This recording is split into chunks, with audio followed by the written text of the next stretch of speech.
the most iconic American muscle car. Oh, this ain't a double down. This a first down. When did they ever first down on this? Damn, I don't like what you doing, bro. let Jim cook.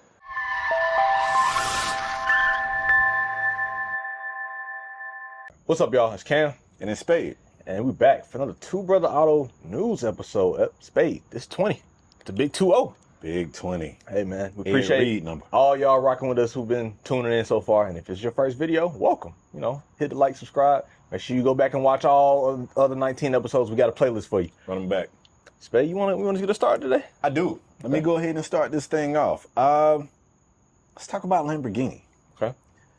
I saw a note that popped up and it had a bunch of people afraid. Now I'm gonna tell you what the headline said. It said, Lamborghini says its new AI system can fix bad driving in real time. Obviously, this was very concerning for drivers. People who really like cars, car enthusiasts, one of the things they really like is engaging driving. People want raw experiences. Even people who don't have the skills to drive a car that provides a raw experience, that's what people want.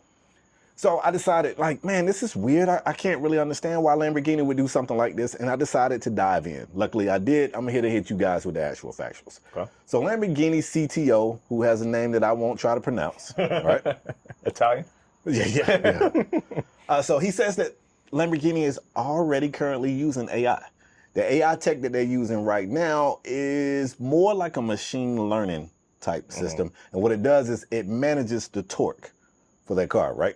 So it's adopting torque distributions based on the surface and the driving style of the driver. That's what it's currently doing. Okay. But how far back does that tech go? You know? I'm not sure. I didn't check that out. What he was saying, he was doing a lot of, and I want to choose my words carefully here. I don't want to say you was lying, sir, but because I work in the tech industry, I hear a lot of people speak to what the future could be. And that's all he was doing. So first of all, I don't know how many of our listeners are realistically in the market for a Lamborghini. No. But if that's you and you are afraid, I don't think you have much to worry about. So I got a few quotes here I'll go through. What he said is, future Lamborghinis may also step in to assist the driver on track, helping smooth out inputs and deliver better lap times. If the algorithm is recognizing that every time, every corner, that unfortunately the driver is using too much steering angle, it could help create more understeer. He's speaking in a whole bunch of hypotheticals. A lot of its and ifs. It could, it may, it's a bunch of that, right? So the tech that they have is this new 6D sensor. It powers the system that he's talking about, and it forms a single centralized sensor that replaces dozens of individual units. Now, let me just put that in layman terms. Computers have shit tons of computers in them right now. A ton of them. And what he's saying is they have this new tech that this one chip can do all of this stuff instead of having a bunch of different individual units. And the benefit of that is it shortens the communication times between these two systems. All of that sounds great. All of that sounds great. So if you're listening like, what are they doing? Whatever you driving, it's got computers in it and it's doing some stuff. Even if it's something as small as lane keep assistance, or it's doing something. It's computers in your car and it's doing something, right? So I think when people are hearing this and they like, what is Lamborghini doing? Who wants a car that can do this and do that? He's speaking in a bunch of hypotheticals. He's saying, who knows what the future holds for this tech? That right now it's doing some machine learning stuff for torque and how it distributes torque, but in the future, it could do a lot more. It could notice that you are oversteering and it can help. It could reduce your oversteer. That's all he's saying. He's talking about track stuff. I still imagine that Lamborghini owners are Lamborghini fans. At any rate, they don't want this chip to help them do a damn thing. If they oversteering and they're about to lose the car, they want to lose the car, which I know sounds crazy. Why would you want to lose your potential $500,000 car? Hey man, when you got $500,000 to spend on a car, you get to drive it however you want to. If you want to slam it into the wall, slam it into the wall. Spade. Is that it? That's it. You know, I'm a tech guy. I know you finna talk trash. Yeah. I'm finna poke holes in a lot of this shit. Okay. I was them, you alluded to them going to, decreasing the amount of basic computers that they're using in the car is going to help efficiency of the system communicating with each other. Yes, that's a big benefit. That's the first thing that came to my mind. Like, okay, the system's going to be able to work a lot more fast, a lot more efficient. Yep. In theory, if it works. If it works. If it works. My fear with that is, and I'm sure they got a lot of smart people, probably a lot smarter than I, working on this. But when you putting all of that computing on one or two systems, when you basically cutting the workforce in half, it's a lot of shit. That's essentially pretend you're a worker. You used to getting 2, maybe 3 orders at a time. Now it's okay. We didn't increase traffic. Now you getting 18 orders at a time. Yeah. And if it's just still you, that's a lot of shit to be handling here. You could drop a plate here and have this order right here. Like, my other problem with that is somebody using this on track, like the example you gave. Yeah. If I oversteer at a corner, 9 times out of 10, if I'm a competent driver, I know I oversteered here, and like I'm keeping that in the back of my mind the next time I come back around. Right. If this car now is going to correct for me, and I don't oversteer as much, like say I get the turn theoretically right from my point of view. Sure. What is the car doing now? Has it already geared up that you compensating for what I just did last lap, and now I'm about to understeer? I mean, that's a fair question, but in his quote, he said if they are continuing to. Yeah, he did say a lot of ills. He's selling a lot of fucking dreams. I mean, but listen, we've heard this before. Like this, when I read the article, I was like, oh, this is nothing. Like I'm so used to people doing this. Like, oh, in the future, man, we've been. That's been with AI and machine learning. Bro. Like, first of all, let me tell you, non-tech people don't know. For the most part, the tech people might fight me for this, but for general people, AI, machine learning, same shit. Different name. Yeah, different name, same shit. Slightly different applications, but it's the same shit. Right now, a lot of people, they using AI wherever they can because that's a new buzzword. That's what shareholders like to hear. Yeah. It's the new toy on the block. Yeah. Everybody want to find a way to use it, even when it makes absolutely zero goddamn sense to use I agree. it. I don't see, like you said, people who are on track, they know when they fucking up, they know when they're doing it right. And sometimes I'm purposely oversteering here. I'm purposely understeering here. Don't correct shit for me, especially not if I'm not asking for it. Now, if you want to say we can make this a toggle or something and be like, hey, drive with AI companion it'll take your first 3 laps and then, you drive the same way and the car will just correct for you. Sure. How many people who are driving their car on track gonna want to use that shit outside of people doing reviews? Find me one. That's how I answer that. Find me one who really wants to do that. You'll be hard pressed. I agree. Yeah. This is just like a waste. This is a waste of time and AI to me. But here's my question to you. How much of this do you think is even real? The only part of it, really, I think, is it cutting like computing systems in half. That I agree with. That's but I'm saying as far as him speaking to what the future possibilities could be, to me, this is, and I've seen this before, this is what happens when the person whose job it is to talk to the media. I ain't talking to the people who actually implement the work. They ain't talking to the people who building the shit. Yeah. So it's probably guys back in the factories like, what? Like, you know what I'm saying? So like, once I read the article, I was like, I was never worried anyway because I can afford a Lamborghini, but I did initially read it and was like, what is a Lamborghini? But you know, tech like this started top end and it trickled down. So in some cases, in some, I want to believe over the years, Lamborghini, whether you love them or hate them, what they do very well. Yeah. They do well. Like, they make very visceral machines that sound amazing and perform like you would not believe. Yeah. Like what they do well. Somebody in there is listening to engineers and designers down at the floor level. Yeah. Like, I don't want to believe that a guy in a suit in his office is getting this many calls right if he's disconnected from what's got.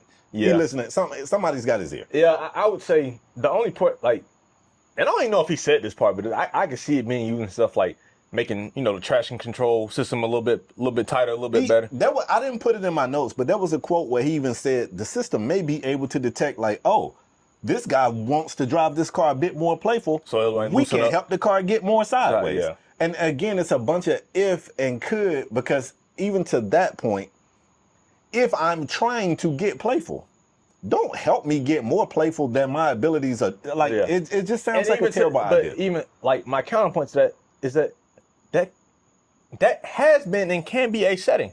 Absolutely. If I want to throw the rear end around this car, like it hasn't been in other models, let me go in the system, turn traction control off in most cases, is what it takes in most cars. Sure. Or you can go in there and say, hey, like, dampen down traction control a little bit. I'm trying to get a little squirrely here. Don't do this shit on the back end AI, because I might just messed up and went wild on turn, and I lost the back end. And hey, if you use AI, you already know that shit is not as perfect as people pushing. It's not as perfect as people absolutely pushing. So it is very much a real life scenario that you could throw the, in theory, that this system works how they say it. Sure. You could throw the back end of a car out and the AI go, oh, you want to do that? And it's like, no, I almost killed myself, actually. I don't want to do that. Yeah. And then now, next turn, my rear end feels a little more loose now. Now it's just easy for me. I don't know, bro. I got to play devil's advocate here, maybe just for the sake of being a contrarian. But with this AI, with the push for more innovation, why not remove one step? And if the step is me having a setting that I press, if you can, in theory, if you can make the car smart enough to detect when I want a different setting, why not change it for me? Hypothetically I speaking. answer that with, you don't have to prove to me the AI is smart enough to do it consistently. That's because you didn't grow up watching Knight Rider like me. Kit knew when Michael Knight wanted to get more playful. And AI ain't there. Kit was AI. But he was perfected AI in that That's movie. right. AI ain't, And AI Lamborghini ain't go nowhere near perfect too. perfect. Lambo go crazy. Oh my God. What's his name? Reuven Moore. Reuven? Let me stop. That's all I got. That's all you got. All right, we'll see what Lamborghini and they AI word vomit got going on in years to come. It's gonna cook. Yeah, I'm not a believer. All right, Spade. I have neutral news. Probably bad news if you're a Mercedes fan. Oh. AMG, specifically AMG, not Mercedes, but AMG is getting another boss, Spade.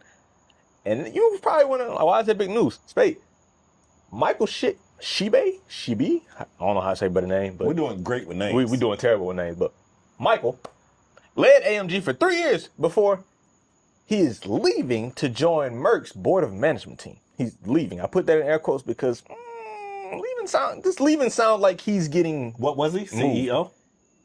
You just say head of, Yeah, right? he's head. He's Okay. head of AMG division. Okay. I don't know they necessarily have a CEO for that. Yep. Also funny about this debate, Mercedes won't say who's replacing him at this moment. So it sounds like they have a successor and they just not saying. I guess you could technically say maybe they don't and they just trying to keep that part on the hush too. But Spade, this is a bad trend for AMG because Shibi's predecessor was only in charge of AMG for 2 years before his departure. So in 5 years, this will be the second head leaving. Spade, this turnover suggests that AMG division is struggling to find somebody who they trust to run the helm. Okay. Especially while they're in this transition to more electrification and more EVs on the market. Okay. Under Michael Shibi, again, if I'm saying his name wrong, I'm sorry, but this is how I'm gonna say it for the rest of the video. But under Shibi, AMG faced backlash for a topic we talked about, the 4-cylinder C63 hybrid. That got shitted on before it even hit the streets. Like, as soon as they announced that, people were like, what is this? Like, what is an AMG with a 4-cylinder? Like, why are those in the same sentence? Yep. Spade, a decline in sales happened under his leadership. Of course. Just in general, and that was led to believe for the same reasons people like C63.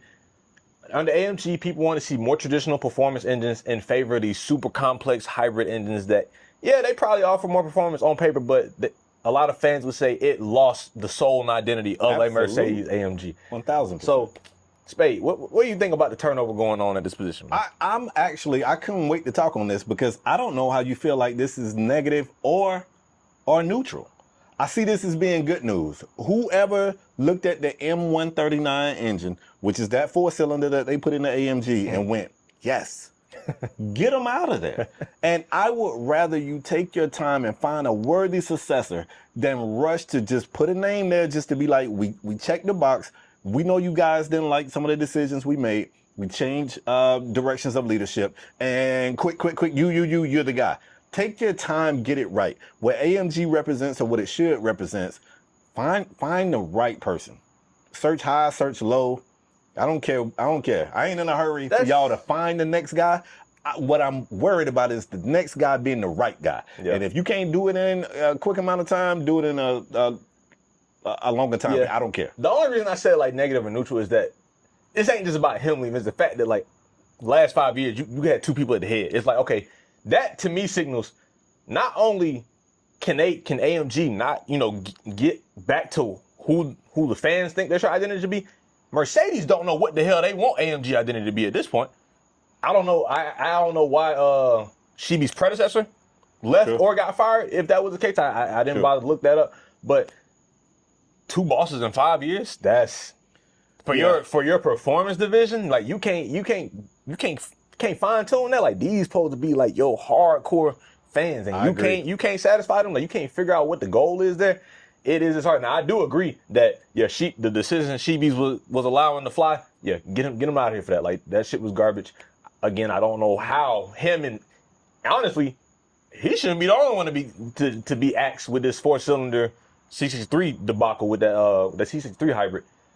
But even then, them saying like he's leaving for Merck's board of management, let's call it spade a spade. He didn't get fired. He got demoted essentially, or you could say repurposed or whatever. That's what happened. Yeah. So he still got a job, but he just not at that job. But yeah, I'm not gonna say like the writing was on the wall because I didn't expect them to fire Buddy. I'm glad they did, but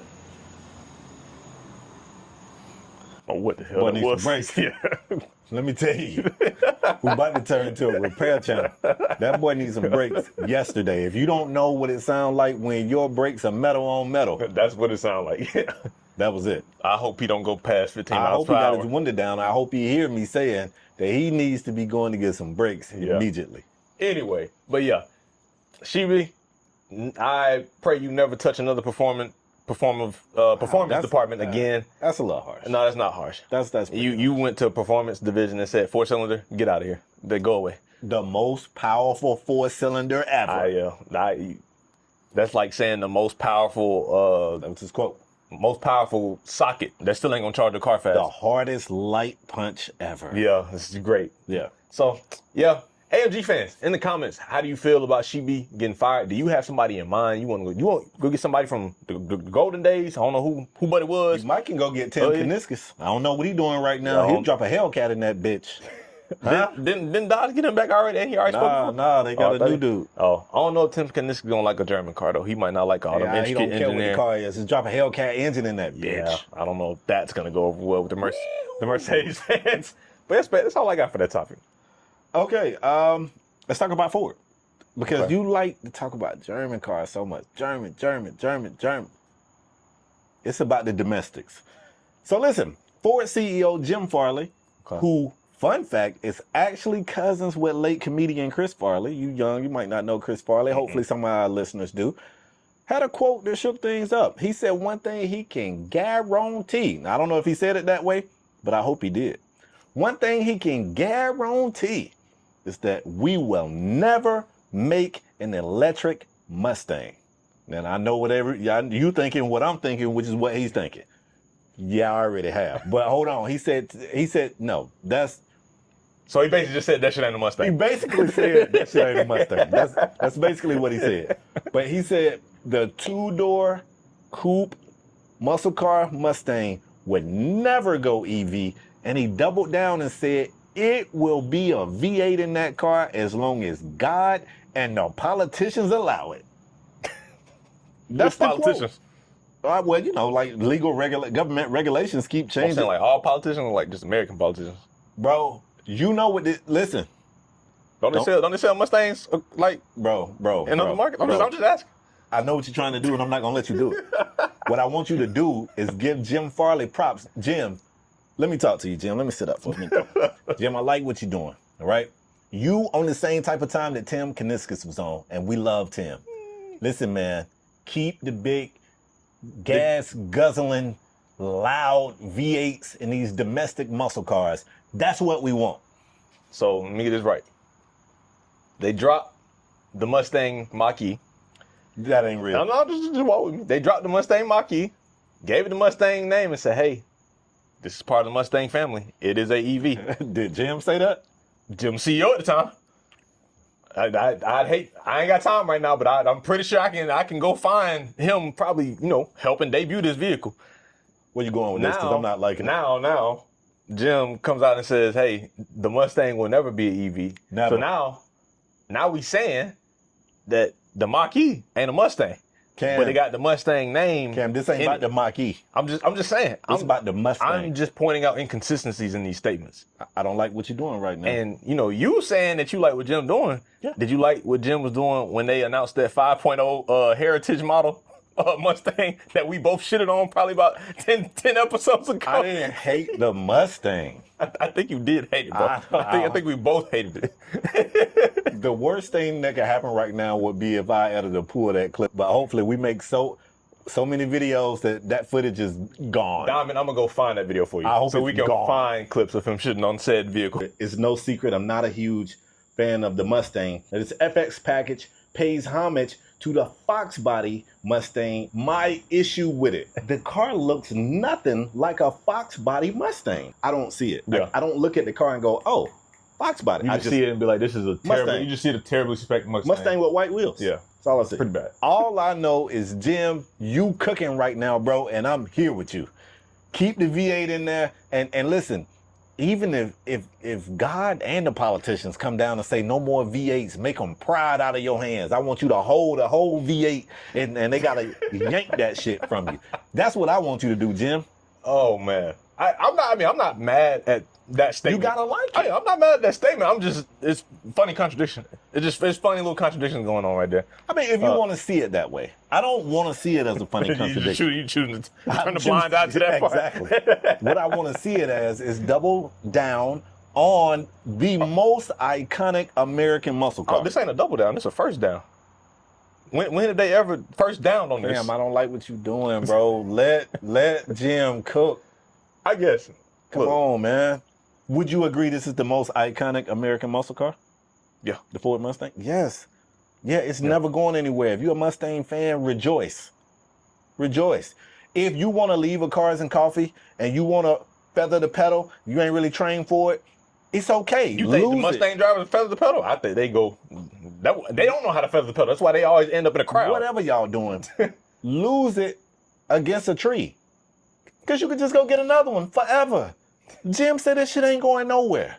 Wreck yours, buy you another one next year. Is there a hybrid Mustang? Nah, come on, man. No, cut that out. Get us out of here, bro, because you're trying to, I don't like it. I got one more topic, Spray. Oh, sorry. Jim, hey, man, y'all get some consistency in there. Is the Mach-E a Mustang or not? Like, what are we doing? Hey, my next topic. This is a brand I typically don't talk about because they typically don't have anything worth a damn talking about except bad news. They often come up when we talk about market day supply, MDS. But this is gonna be Audi, ain't it? no. Oh, okay. Jaguar Land Rover has lost some cars, Spade. They've lost some vehicles. Jaguar Land Rover, and I'm gonna say JLR for the rest of the segment just for ease. JLR was a victim of a cyber attack at the end of August, Spade. Oh, wow. That cyber attack was so severe that it halted production for them. And it is alleged that JLR are not sure where 40,000 cars are located at this time. JLR claims they have full visibility and control over vehicles through tracking processes, because that's what all corporate shit gonna say. They gonna say, oh, we got control over the situation. We know where y'all cars at. Everything is fine. Everything is not fine. As of September 16th, they hadn't built cars for 2 weeks with the hopes of being restarted on September 24th. It is September 27th today. I haven't seen news that they have started back, but who knows? These new cars, Spade, these were cars that were slated to be delivered to customers. So these are customers who have, signed for these cars. They're expecting these cars. They have not received them. This attack has also disrupted their communication with suppliers. So they haven't even been able to get parts to source for repairs on cars that they do have in hand. And in a double-edged sword of this, Spade, they can't afford to fully shut down the IT system from the cyber attack because that complicates what? Basically everything. And you know what is included in everything? Getting new components. They can't even shut down the IT system to figure out what the hell going on because they need to keep it up to obtain components. It is estimated that Jaguar Land Rover, JLR, could be losing $7 to $14 million a day because of this cyber attack, Spade. We'll say on the low end, $7 million a day for 2 weeks. Hey, I know some of y'all bad at math, but do the math. It's not good. It's not good at all. Spade, what do you think about that? I have nothing. And let me put a tidbit in there. I say Jaguar Land Rover. This really don't affect Land Rover, and you probably think that's a good thing. This don't affect Land Rover. I mean, this don't affect Jaguar because Jaguar has already pulled all their cars from the market because nobody's buying a fucking F&I Pace. So it's really only affecting Land Rover. So we got 40,000 Land Rovers just poof gone. Listen, man. Something smell fishy here. Then it's done in the house. Something ain't right. 40,000 cars. And you can't find them. Unaccounted for. Because what the hell would they, I mean, you know where they should be coming from. Yeah. And you know where they should be going to. Yeah. So like when you lose your keys, people be like, where the last place you had them? So where the last place we saw these cars? That's a good question. I don't know. And it should be pretty easy to track the hell down. Yeah. Now maybe when you get to tracking, maybe you find out you don't lost 20, 30, 50, 40,000. Hey, to be fair, JLR said they ain't lost nothing. That's what they say. They just don't know where they at. No, they said they ain't lost. They said they know where. They said they ain't lost nothing. They said all vehicles are being tracked. So who the hell said they lost 40,000? The report, the initial report of this. Something ain't right. Something ain't right. Something ain't right. Like I said, they alleging that Jaguar Land Rover don't know what the car is. JLR saying we do know what the cars are. We just had a little attack. Can we? Well, they had a lot of attack. Somebody, let's find these alleged customers. The alleged customers? Yeah, because that was my question. Who are they selling 40,000? I was about to say 40,000 Land Rovers. Man, I know like y'all still buying Range Rovers for whatever reason. I think they leasing them. I think they finally come to their senses. They're not buying. I don't think people are buying new. I think the average car buyer is an idiot. I really do. Bro, they buying Nissan Jukes.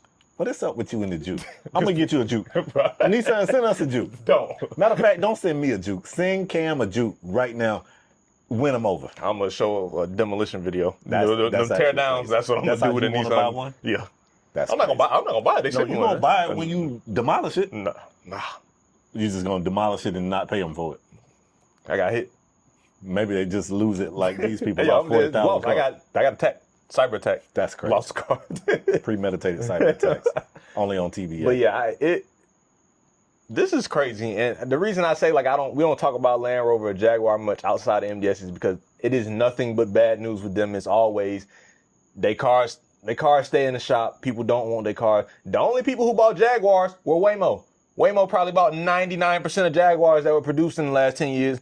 And you know how they being driven? By nobody. They being driven by a bot. That's who using a damn Jaguar these days. You can't even get a human in a Jaguar to rent right now. That car sucks so much. They said, let's put nobody in this motherfucker and make it drive anyway. That's terrible. And Land Rovers, like I said, Land Rovers, you gonna buy it and it's gonna be in the shop 14 days later. So if you were one of these 40,000 people and they lost your car, take this as a sign. Cancel that order. Get your money back. Go elsewhere. Damn near anywhere else. You can go buy almost every other car. I say get you a Mustang. Get you a V8 Mustang. The Mach-E? Cam? You stressing you me. got to clarify which Mustang we're talking about. No, I don't. Because Jim just told us that it ain't but one. It's two Mustangs. It's two, the name in it. But if people go Google Mustang, two cars gonna come up. Two different cars. Wrap us up. I'm just saying. Hey, leave a like, comment, subscribe. Let us know. Hey, is the Mach-E a Mustang? When you hear Mustang, you know, what do you think we talking? We talking about the EV? We talking about the V8? Ain't nobody talking about no EV. Is Jim Farley full of shit? Like, what we doing here? What we doing here, bro? How do you feel about AMG getting another boss? All the fun stuff. Y'all know what's up. Hey, man, follow us on TikTok, Instagram, all that stuff. Leave a like, comment, subscribe. Until next time, peace.